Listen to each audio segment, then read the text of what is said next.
किसान साथियों, शरदकालीन गन्ना की फसल में खाद और उर्वरक कब और कितनी मात्रा में प्रयोग करें ताकि हमारे गन्ने की फसल से ताबड़तोड़ उत्पादन 1500 से 1600 कुंटल प्रति हेक्टेयर मिले।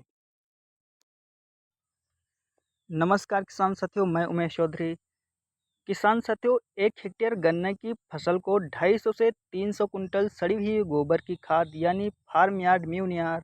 या 100 से 150 कुंटल लगभग वर्मी कंपोस्ट यानी केचुआ की खाद की आवश्यकता पड़ती है। साथ में 3 ऐसे मुख्य पोषक तत्व जैसे नाइट्रोजन, फास्फोरस तथा पोटास और कुछ सूक्ष्म पोषक तत्व जैसे जिंक और सल्फर की आवश्यकता पड़ती है।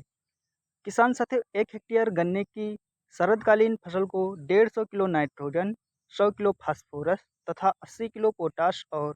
25 किलो जिंक सल्फेट की शरदकालीन गन्ने की संपूर्ण फसल में तेजी से वृद्धि विकास के लिए पर्याप्त होती है।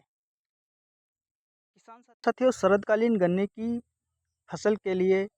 खेत तैयार करते समय 250 से 300 कुंटल सड़ी गोबर की खाद तथा 100 से 150 कुंटल केंचुआ की खाद बिखेरकर अच्छी प्रकार से मिला देनी चाहिए तथा नाइट्रोजन की आपूर्ति के लिए यूरिया और फास्फोरस की आपूर्ति के लिए डीएपी, डाई अमोनियम फास्फेट तथा पोटास की आपूर्ति के लिए एमओपी, म्यूरेट ऑफ पोटास तथा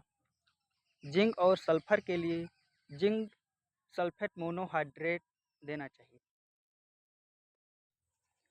किसान साथियों, शरदकालीन गन्ने की बुआई के साथ में 77 किलो यूरिया जिससे 35.40 किलो नाइट्रोजन प्राप्त हो जाती है तथा 217 kilo DAP di ammonium phosphate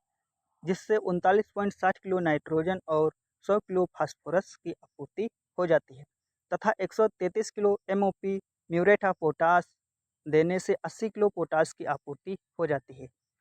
किसान साथियों, ध्यान रहे 77 किलो यूरिया तथा 217 किलो डीएपी यानी डाई अमोनियम फास्फेट और 133 kilo MOP muriate of potash तथा 25 किलो जिंक सल्फेट मोनोहाइड्रेट गन्ना बुआई के समय या खेत तैयार करते समय अंतिम जुताई के साथ समान मात्रा में डालें। किसान साथियों, शेष आधी नाइट्रोजन 75 किलो की मात्रा में से आधी यानी 37.5 किलो नाइट्रोजन की आपूर्ति के लिए 81.5 किलो यूरिया गन्ना बुआई के 35 से 40 दिन बाद प्रति हेक्टेयर में समान मात्रा में डालें तथा किसान साथियों, शेष बची हुई नाइट्रोजन 37.5 किलो बरसात के प्रारंभ में जुलाई के महीने में 81.5 किलो यूरिया के रूप में प्रति हेक्टेयर समान मात्रा में डालें। किसान साथियों, जानकारी अच्छी लगी हो तो वीडियो को लाइक करें और अपने किसान मित्रों के साथ शेयर जरूर करें तथा चैनल पर पहली बार हैं तो चैनल को सब्सक्राइब करें। तब तक के लिए जय हिंद, जय जवान, जय किसान। मिलते हैं किसी नई वीडियो में किसी नई जानकारी के साथ।